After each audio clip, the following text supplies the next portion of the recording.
2주차 두 번째 시간 시작하도록 하겠습니다. 앞 시간에 여기 서무스 교수의 글을 가지고 한번 글쓰기에 대한 부분들을 이야기를 해봤습니다. 다음으로 넘어가 보겠습니다. 그래서 이제 우리가 이제 글을 쓸 때 전국 대학에서 이제 글쓰기 교재가 가지고 있는 특징이에요. 이제 그러니까 모든 대학에서 이제 글을 쓰기 위해서 이제 주제를 설정하고 또 개요도를 작성하는 이렇게 이제 글쓰기 절차에 대해서 가르칩니다. 그리고 또 하나는 이제 글쓰기의 윤리 교육, 이 표절 관련으로 지난 학기에도 이렇게 많은 학생이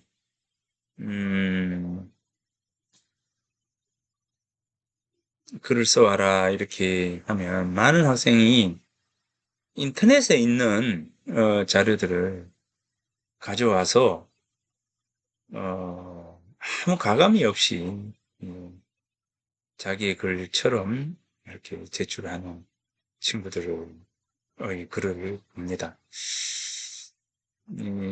그럴 때는 과감히 이제 이 글을 보면 알아요. 이제 글 보면 이게 본인의 글인지 다른 사람의 글인지를 알아요. 이제 그걸 어떻게 아느냐? 어휘예요, 어휘. 이 친구의 수준에서 전체적으로 써가는 글의 그 깊이 부분하고요. 그리고 맥락 속에서 이 어휘가 과연 맞는가라고 하는 거죠. 그리고 작가들이라든가 이제 전문가들이 쓰는 어휘는 또 조금씩 이렇게 모습을 지니고 있습니다. 실제.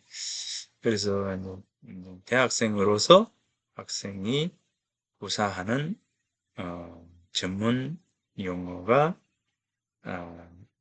이제 전문가들이 구사하는 이제 전문 용어가 있잖아요. 이제 그런 용어들을 사실은 대학생의 입장에서는 잘 못 써요. 못 쓰는데도 불구하고 그래 중간에 전문가들이 쓰는 어휘가 녹아져 있으면서 글이 이제 어휘가 그 글 속에서 있어요. 이제 그러면 이제 의심을 하게 되죠. 그래서 그 어휘를 가지고 인터넷에 딱 쳐보면 아니나 다를까 딱 나오죠. 이제 그러니까 그런데 우리 대학의 학생들도 그렇고 이 표절 관련에 대해서 굉장히 좀 편안하게 생각하는 것 같습니다. 그냥 단순히 리포트를 위한 리포트를 써서 제출하는 또 어떤 친구들은요 한 줄 써서 제출하는 경우가 있어요. 특히 그 인터넷 그 온라인 강좌 이래 하면은 온라인으로 이렇게 자기의 글을 올리잖아요. 올리면 우리가 대면에서는 제출하면 예컨대 이제 글씨가 이만큼 많으면 이제 하는데 이 온라인상에서는 실제 그 파일 제목만 있지 그 안에 내용은 직접 클릭해서 들어가야 이 내용이 이만큼 있는지 아니면은 이만큼밖에 없는지 이렇게 확인이 되잖아요. 그래서 이제 학생들이 보면 아마 교수가 확인을 안 할 거다라는 생각을 하는가 봐요. 즉 이제 그 파일 제목만을 보고 숙제 제출했네, 리포트 제출했네 라고 생각하는 것 같아서 이제 그 실제 들어가 보면 어떤 친구는 한 줄만 쓴 친구도 있고요. 예, 그래요. 예, 그래서 특히 코로나 이후에 수업에서 많이 나타나는 현상 중에 하나입니다. 근데 이제 대체로 보면 만학도 분들은 자신의 글을 써요.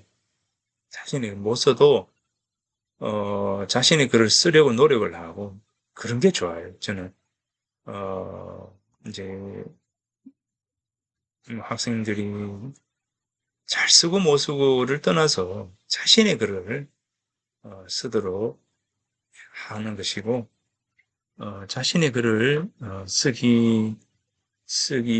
쓰도록 이제 노력하는 그런 부분들을 연구를 이제 합니다.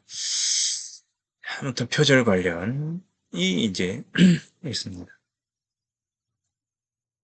그 다음에 이 대학별로 글쓰기 필요성과 글쓰기를 위한 생각을 이끌어내는 방법에 대한 강의. 사실은 이 책, 요 뒤에요. 이 밑에부터 시작해서 이렇게 해서 여기까지가 지금 이제 글쓰기 책이죠. 이 책인데요. 지금 보면 뭐 하나에 한 30권, 한 줄에 30권이라면 하나, 둘, 다섯, 여섯 개니까 3, 6, 18, 한 180권 정도 글쓰기 관련해 가지고 책이 제 요 뒷자리에 있습니다. 180여 권에 있어요.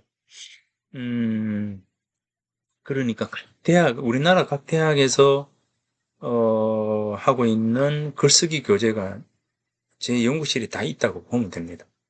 그래서 책 중에서 특별히 이제 뭐 경대라든가 뭐 하여튼 중앙대라든가 그죠, 이렇게 13개 대학 교재를 분석해 보니까 전부 이런 부분들이 있더라는 겁니다. 필요성과 글쓰기에서 생각을 이끌어내는 방법, 그 다음 아까처럼 책 읽기에 대한 부분과 개요도 작성이라고 하는 부분, 쓰기의 개요도 있고 읽기의 개요도 있어요. 그러니까 다른 사람이 글을 이렇게 정리해 나가는 방법입니다. 그런 부분이 있고요. 특히 요 책 읽기, 즉 글 읽기, 다른 사람이 글을 읽고 그 글이 어떠한 내용인가, 그 내용은 어떤 그 구조를 지니고 있는가, 그죠? 개요도죠. 그 개요도를 정리를 해 나가는 게 중요합니다. 이제 그래서 어, 저 수업에서 특히나 자, 요 부분이 강조가 됩니다. 자, 이 부분을 특히 강조를 합니다. 그래서 자, 요런 부분에서 이제 교재를 다 분석을 해 봤어요. 전부 교재를 분석해 보고 스토리와 텔링 교재에 이렇게 담았습니다. 자, 여러분. 자, 수업 중에 학생 만족도 요소를 고려해. 자, 뭐, 모두가 이야기했던 것처럼 20년 가까이 위덕대학에서 하면서 위덕대 학생들이 생각하는 그 이제 글쓰기 이 수업을 통해서 좋아하고 좋아하지 않는 부분들, 그런 어떤 부분들을 쭉 이렇게 생각을 고려해 보면서 이제 그 전체적으로 이제 잡았습니다. 그 중에서 요거예요. 필자로서의 글 읽기. 요 부분을 어, 강조를 합니다. 자, 요 강조를 합니다. 네, 그리고 갤러리 글쓰기, 그다음에 동영상 글씨 읽기, 뭐 이런 부분들요. 자, 그래가지고 이제 책을 만들었어요. 책을 만들고 했습니다. 요건데, 자, 우리 수업의 방식에서 자, 좀 더 구체적으로 본다면, 보통 보면은 이제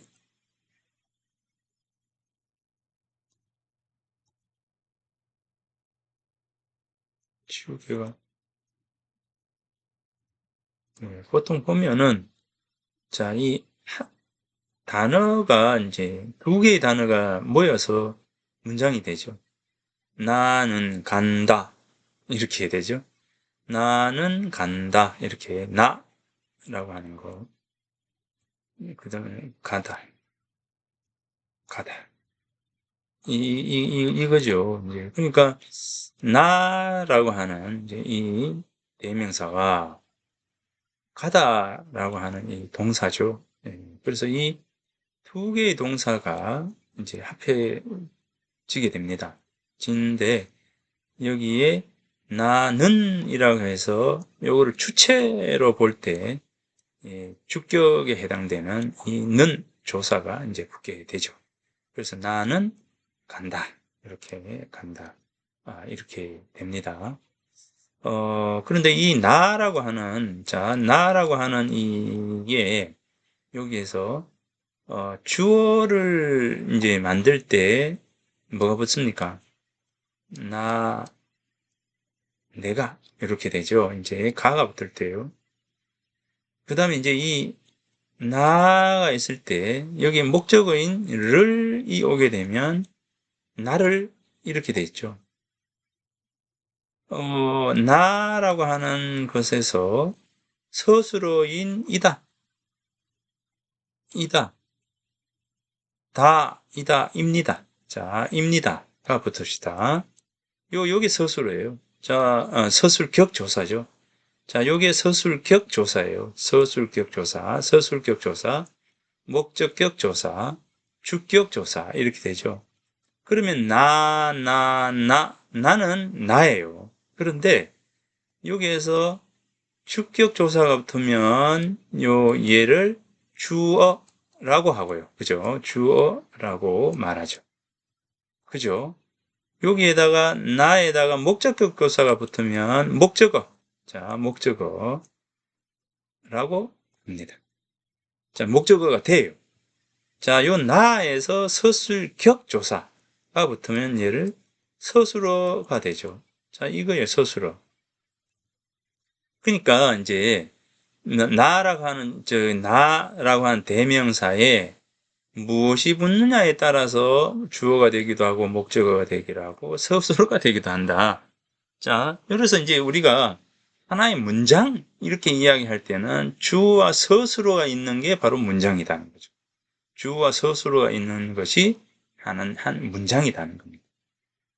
나는 간다. 이게 굉장히 짧지만 요건 한 개 문장이에요. 나는 철수를 보고 싶어. 이게 뭐 몇 가지 단어가 있지만 뒤에 서술어가 없기 때문에 이건 문장이라 하지 않아요. 그죠? 구라고 하죠. 예, 그래서 문장이 되기 위해서는 바로 주어 서술어 구조가 되어야 한다. 즉 단어가 있지만 그래서 이 단어에 대해서 지금처럼 나라고 하는 이 대명사 가라고 했을 때 이 주격 조사 뭐 이런 어떤 한 개 한 개의 어떤 단어가 가지고 있는 부분들을 우리가 이렇게 조합 여러 가지들을 이해하는 것을 우리는 뭐라고 하느냐? 맞춤법 또는 문장 구조 뭐 이렇게 이야기하죠. 자, 그래서 이제 이 한 개의 단어에 대해서 우리가 글 쓰기 위해서는 단어에 대해서 고민을 해야 된다라고 하는 겁니다. 단어에 대해서 고민을 하는 과정들이 글쓰기의 과정이다. 이렇게 되는 거죠. 자, 그 다음에 두 개의 단어가 합해졌을 때 우리는 문장이라고 합니다. 자, 문장이라고 하죠. 그래서 문장은 바로 주어, 서술어, 주어, 목적어, 서술어, 주어, 관형어, 목적어, 부사어, 서술어. 이런 구조가 되어야 문장이 됩니다. 그죠? 근데 이 문장이 두 문장 이상이 모여 있을 때 우리는 그것을 단락이다. 이렇게 이야기, 단락. 자, 단락이다. 이렇게 이야기를 합니다. 그죠? 단락. 그래서 두 개의 문장. 자, 두 개 이상의 문장이 있을 때, 두 개 이상의 문장이 합해질 때 우리는 그것을 하나의 단락이다. 이렇게 이야기합니다. 이 단락. 그래서 이제 이 단락의 구성을 이야기해 한다면, 중심 문장이 있어요. 중심 문장. 핵심 문장이죠, 중심. 중심 문장이 있고요. 이 중심 문장을 뒷받침해주는 설명해주는 뒷받침 문장. 자, 설명 문장이에요. 뒷받침 문장입니다. 뒷받침 문장.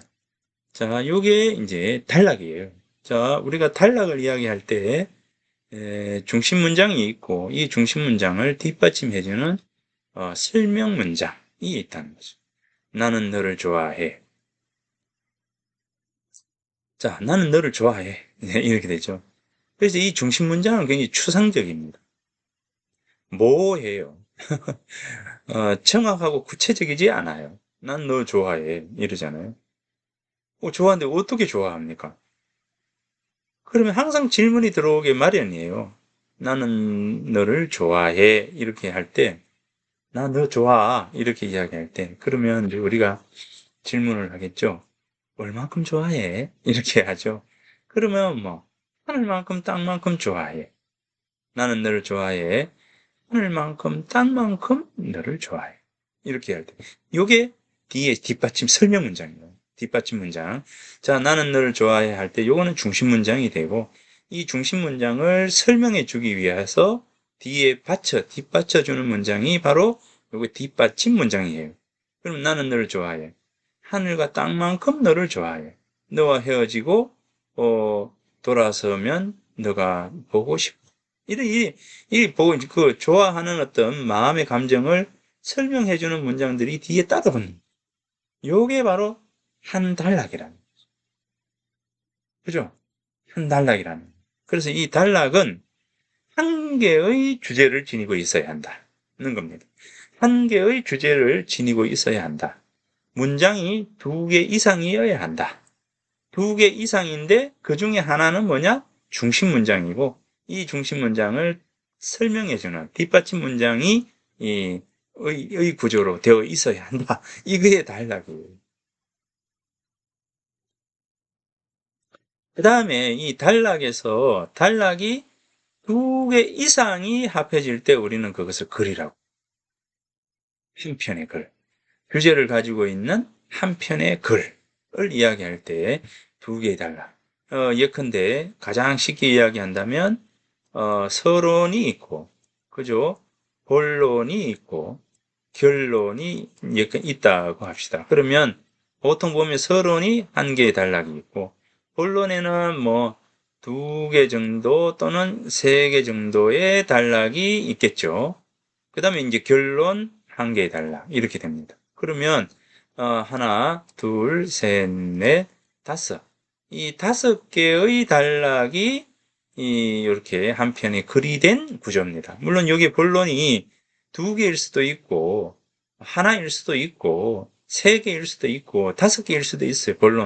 본론은 내가 서론에서 말하고 싶은 것을 뭐 구체적으로 여러 가지 소주제로 나누어서 이야기를 하는 부분들이거든요. 그러니까 내가 소주제를 많이 정하게 되면 본론의 단락이 많아지는 거고 적게 정하게 되면 본론의 단락이 적은 거죠.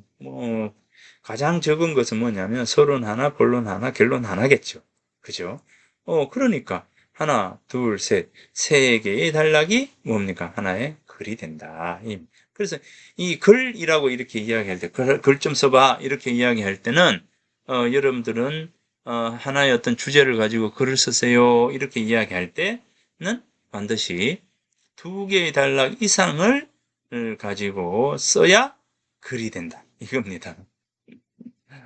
그래서, 자, 요런 구조예요. 그렇다면, 요렇게 나아가잖아요. 그죠? 요렇게 확장되어 가잖아요. 확장되어 가죠. 그러니까, 한 개의 단어가 있고, 문장이 있고, 문장으로 가고, 단락으로 가고, 마지막에 글로 가는 겁니다. 자, 그래서 이제 당장, 지금 이덕대학에 와서, 이 학생들에게 이제 단어를 가르치고 문장을 가르치고 단락을 가르치고 글을 가르치고 이렇게 이 앞에서부터 쭉 이렇게 나아가 보니까 다들 힘들어요. 뭐 단어 맞춤법도 골치 아프잖아요. 예, 맞춤법 골치 아프잖아요. 예, 문장 구조 맞춰라 하니 그것도 골치 아프죠. 단락 쓰기, 뭐 글, 쓰는 건 힘들어요. 그래서 학생들이 아예 포기를 하더라고요. 그래서 내가, 안 되겠다. 이 방법을 달리하자. 이렇게 해서 거꾸로 이렇게 가봤어. 이제 뭐냐면, 글을 먼저 읽자. 네, 글 읽기. 글 읽기를 먼저 시켰습니다. 자, 글을 읽자. 글 읽기를 먼저 시켜요. 그래서 이제 이 글 읽기를 먼저 시킵니다. 자, 글을 읽고 난 이후에, 자, 이 글 읽기를 가지고, 자, 이제 개요도를 만들어 보는 거죠. 네, 어떤 그 주제로 이 글은 쓰여져 있는가. 그죠? 그래서 이제 소주제도 한번 찾아보고, 다른 사람이 글을 이제 정리를 하는 거죠. 매핑이라고 해서 정리를 해서, 이 사람의 글은, 키워드가, 자, 이렇게 몇 개가 된다. 뭐, 이렇게 해서 다른 사람의 글을 꼼꼼하게 읽을 수 있도록 그렇게 요구를 했습니다. 이제 그래서 글을 읽고, 다른 사람이 글을 읽고 다 정리를 한 뒤에 이 정리된 것을 가지고, 다른 사람이 글을 표본으로 해서 내 글을 써보는 거죠. 이거는 이제 뭐냐, 표절이 아니라, 우리가 이제 우리가 처음에 이제 아이가 태어나서 숟가락을 뜰 때 어떻게 됩니까?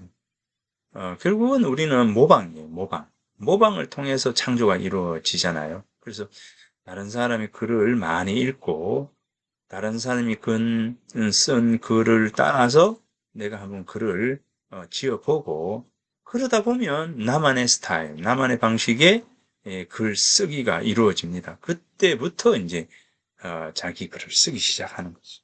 예, 그거 다 때가 있고 과정이 있는 거죠.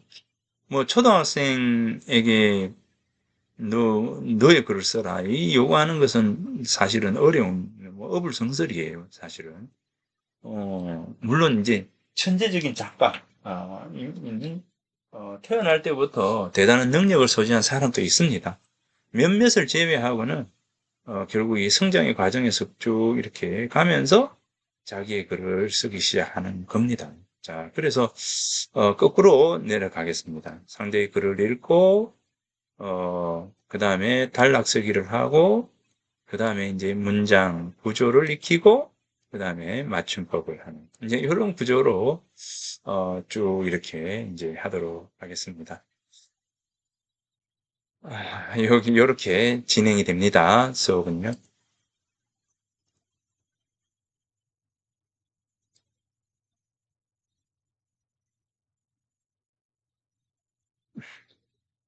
자, 요 문장 단락 글 뭐 이렇게 글 읽기를 통한 반복 연습. 자, 요거를 이제 하겠습니다. 상대의 글을 읽고 자, 요 부분요. 요거를 계속적으로 할 거예요. 상대의 글을 읽고, 상대방의 글을 읽고, 주제를 찾고, 키워드를 찾고, 소주제를 파악하고, 계어들을 작성해서 자신의 글을 쓰는, 이런 방. 자, 요거를 계속 할 겁니다. 영상 글쓰기, 갤러리 글쓰기. 자, 이렇게.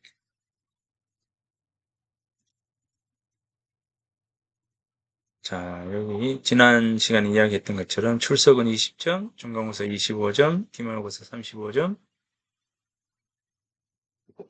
리포트 20점 이렇게 해서 하도록 하겠습니다. 크게 이제 세 가지의 리포트를 요구를 할 겁니다. 한 세 번 정도 리포트를 써달라. 그렇게 요구를 하겠습니다. 네, 그래서 그때 잘 따라와 주면 됩니다. 어렵지는 않습니다. 어렵지 않으니까.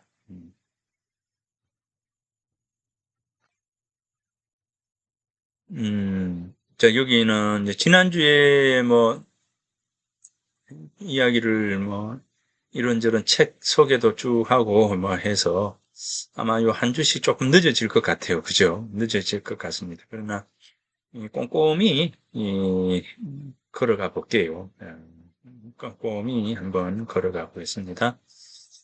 자, 아무튼 이 부분은 뭐 크게 뭐 2주인지 3주인지 이거는 크게 중요하지는 않는 것 같습니다. 내 생각에는. 다만 이제 이 글 쓰기의 기초에 대한 부분들을 더디지만 꼼꼼하게 해 나가도록 할게요.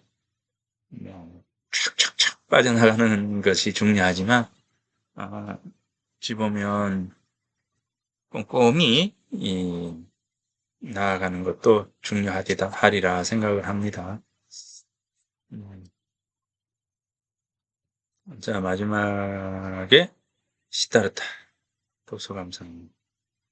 시다르타 독서 감상. 자, 요거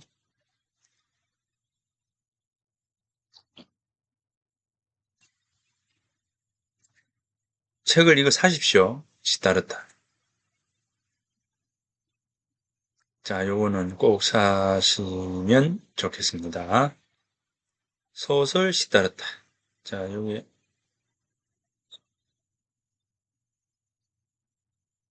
요 책은 헤르만 헤세. 자, 헤르만 헤세의 시타르타. 헤르만 헤세 잘 아시죠? 자, 오늘 해서 주문을 해가지고 여러분들이 주문을 해 드릴까요? 아니, 우리 도서관에? 음,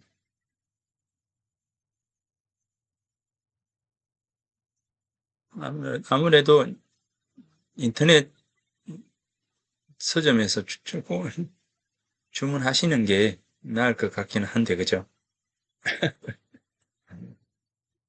자, 저는 이제 계속 수업을 진행하면서 이렇게 매핑하는 거예요. 다른 사람의 글을 읽고 계속적으로 이렇게 필자로서의 글 읽기 이렇게 썼잖아요. 즉, 내가 글을 쓰는 사람이다라고 하는 관점에서 상대의 글을 읽는 거예요. 그러니까 굉장히 분석적으로 글을 읽을 수밖에 없죠. 자, 그렇게 해서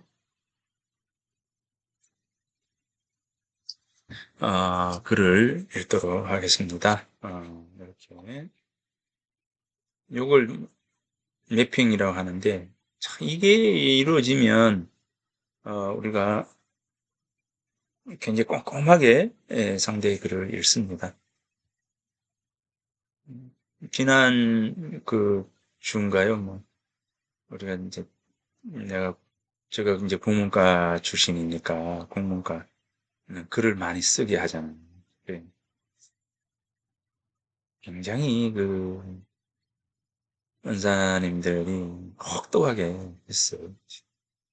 그래가지고 선배도 참 많이 찾아다니고 선배한테 도움도 많이 받고 참 부끄러운 이야기지만 그 박사 논문 쓸 때도 서론 부분을 우리 선배 김정진 선배라고 계시는데 지금 동대에서 이제 교수로 있는데 그 선배한테 참 도움을 많이 받았어요. 그래서 선배가 박사 논문 쓸 때 서론을 꼼꼼하게 몇 번이고 읽어가면서 수정을 해줬습니다. 이제 그래서 이제 그 선배의 도움이 굉장히 컸어요.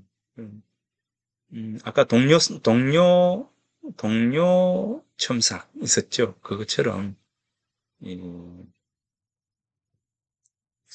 선후배 간에 서로 이렇게 도와주는 그런 부분들이 굉장히 좋습니다. 자신의 성장에도 크게 교학 성장처럼 참 그 선배가 굉장히 고맙습니다. 지금 생각해도 참 고마워요. 그 학위를 쓸 때 바쁜 와중에 참 매일매일 수정 지시가 떨어지고 매일매일 그때는 막 한 2시간씩 잠자면서 매일매일 이렇게 어, 전투를 치르듯이 전쟁하듯이 살았는데 뭐 아무튼 그래서 그 박사 학위를 쓰고 난 이후에 박사가 통과되고 난 이후에 이제 박사 이제 통과됐다고 마지막 이제 9월 15일부터 이제 박사 논문 심사가 시작이 되어서 12월 10일이죠. 12월 10일 아직도 기억나는데 12월 10일에 박사 논문이 이제 마지막 도장을 받았어요. 그래가지고 조기욱 선생님 그 연구실을 찾아가서 서울대고 쭉 지나갔던 숭실대 교수로 계셨던 그 조규 교수님이 맨 마지막에는 5명의 교수들을 찾아다녔죠. 그래서 이제 서울대, 숭실대, 성균관대 뭐 이래 쭉 돌아다니면서 직접 이제 수정한 논문을 들고 직접 가가지고 다 펼쳐놓고 교수님 요거 수정하고 요렇게 해서 요렇게 됐어요. 그러니까 이제 맨 마지막에 이제 도장을 이제 받거든요. 도장을 이제 우리 학위 논문 맨 앞에 보면 표지에 지도교수 도장을 받게 되는데 이게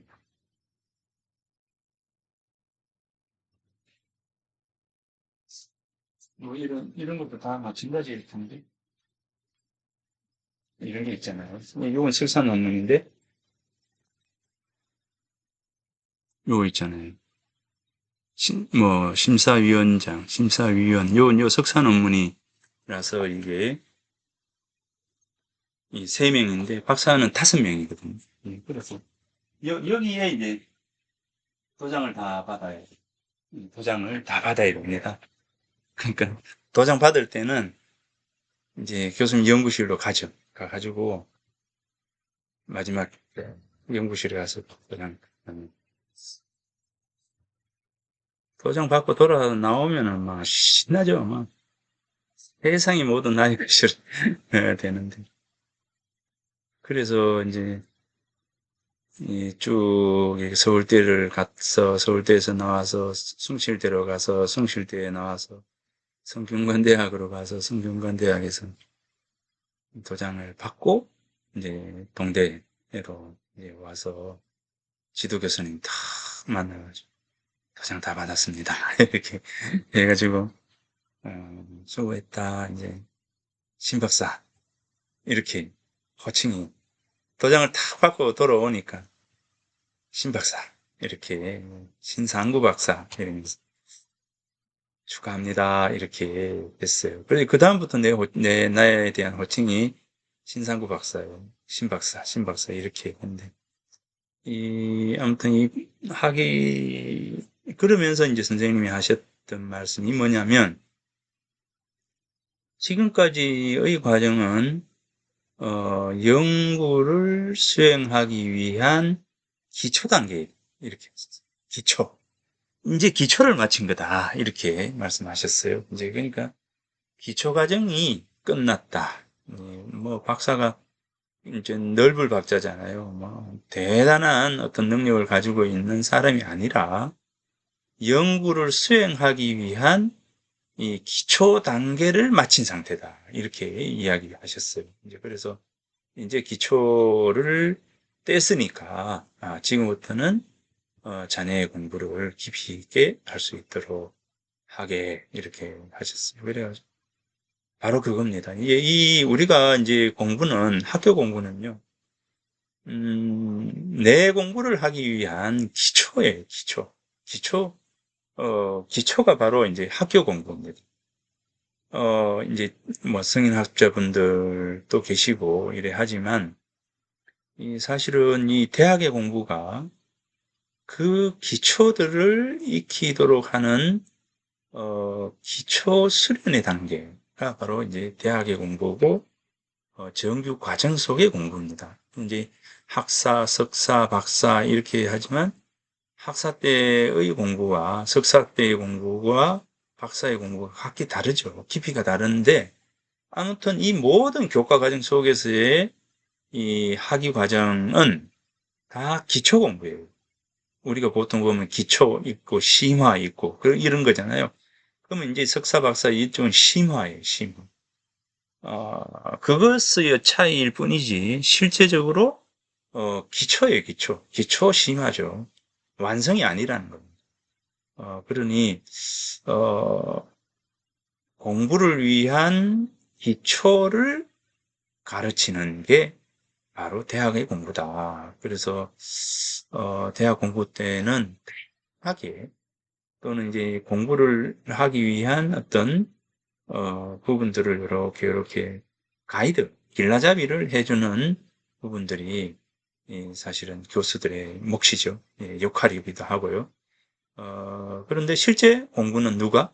내가 한다는 거지. 여러분들이 이제 나의 이끌어가면 인도를 따라서 가면서 깊이 있게 하나하나 천착을 하는 겁니다. 예, 그래서 내가 모든 것을 다 줄 수가 없어요. 교수들이 모든 것을, 모든 지식을 다 줄 수가 없습니다. 지식의 일부를 던졌을 때 그 던진 것을 여러분들이 따서 여러분의 것으로 가져가기 위해서는 좀 더 깊이 있는 그 사색과 성찰, 그 다음에 책 읽기, 뭐 이런 어떤 부분들이 필요하다는. 그러니까 왜냐하면 굉장히 위험한 부분들입니다. 내가 다 줄 수 없는데도 불구하고 나에게 모든 것을 요구하는 것은 그것은 잘못된 것이지 않는가. 뭐 잘못되기보다도 너무나 많은 요구이다. 이 부분이에요. 그래서 음, 대학 1학년 때 이 점을 꼭 이야기를 해주고 싶습니다. 제가 줄 수 있는 건 없어요. 음, 다만 요런 부분이 있으니 요런 부분으로 가는 게 어떻겠는가라고 하는 것이죠. 예, 그래서 나를 관찰하기 위해 글쓰기 할 수 있는 목록, 돌아보면 후회되는 일들. 자, 요거 성찰 글쓰기라고 해서 자, 여기에 대해서 요 주제요. 돌아보면 후회되는 일들이 있는지 내가 나에게 묻는다. 기억 속에 잠들어 있는 나의 꿈, 인생에서 절대로 버리고 싶지 않는 것들이라고 하는 요 주제, 요 네 개예요. 네 개 중에 한 개의 주제를 선택을 해서 학기 말까지 요거를 글을 써오기 바랍니다. 자, 요거 리포트입니다. 여러분들의 삶에서 절대로 버리고 싶지 않는 것이 어떤 게 있을까요? 그죠? 자, 이렇게 해서 요 네 가지 주제 중에서 하나를 선택해서 글쓰기. 자, 이제 리포트 하나 냈습니다. 여기 보면 내가 나에게 묻는다. 내가 나에게 묻는다라고 하는 주제로 내가 나에게 묻는다라고 하는 주제로 이 학생이 글을 썼죠. 내가 나에게 묻는다. 자, 이 친구는 세 개의 질문을 던졌네요. 스스로에게. 무엇을 위해 그렇게 달려가고 있나? 너는 지금 너의 인간관계에 대해서 정말 후회하지 않느냐? 너는 정말 행복하냐? 라고 하는 이 세 개의 질문을 스스로에게 던지면서 거기에 대한 답을 이렇게 이제 적었습니다. 자, 여러분들은 어떤 거죠? 자, 여기서 그래서 돌아보면 후회되는 일들이라고 하는 주제를 선택하든지 아니면 내가 나에게 묻는다 라고 하는 주제를 선택하든지 기억 속에 잠들어 있는 나의 꿈이라고 하는 주제를 선택하든지 인생에서 절대 버리고 싶지 않는 것들이라고 하는 주제를 선택을 하든지 해서 요 주제에 따라서 글을 하나 쓰기 바랍니다. 예. 요거 이렇게 합시다. 요거는 언제요? 언제까지? 음, 자, 5월.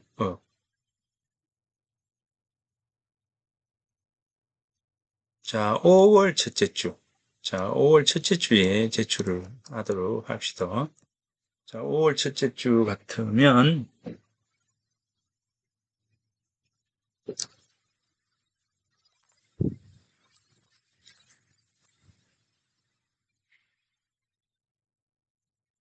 5월 6일까지로 하겠습니다. 5월 6일. 자, 5월 6일까지 제출. 자, 5월 6일 제출. 이렇게 하겠습니다. 제출. 자, 5월 6일 제출입니다. 5월 6일 제출하도록 합시다. 자, 요거 주제.